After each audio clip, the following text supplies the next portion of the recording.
Take one. G'day folks, I'm Mick from Ironman. Cut!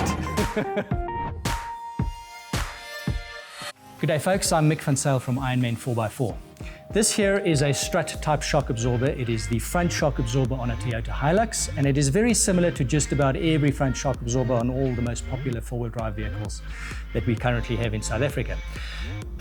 Independent front end, so vehicles with solid front axles, of which there aren't many left, don't have this type of suspension, but just about every other one has this type of shock absorber. We call this a strut type shock absorber because the front coil spring, which is the front spring of the vehicle, actually sits assembled over the shock absorber, and it's one unit. And they're great from a comfort point of view, they're great from an unsprung weight point of view, but they certainly do have an Achilles heel. At the bottom of the shock absorber, you'll notice this rubber bushing here. Now, this rubber bushing works extremely hard. The entire weight of the front of the vehicle rests on a pair of these bushings, one on either side. And well, I don't need to tell you how heavy the front of your vehicle is. And these bushings are not particularly big, they're quite small. And these two poor little bushings have the entire weight of the front of the vehicle on their teeny little shoulders. So they work very hard.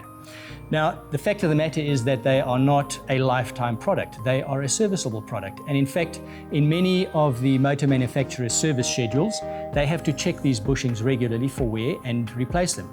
They cannot replace them in the shock absorber, and it normally means an entire new shock absorber. Fortunately, with aftermarket shocks, especially the Ironman shock absorbers, we can replace these bushings, push them out and push new ones in.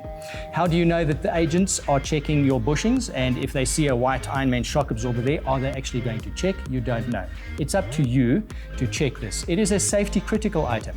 When this bushing fails, it causes this inner tube to bang against the outer tube, metal on metal. It'll cause a stress fracture. The eye could potentially break off. It happens a lot. We see it a lot.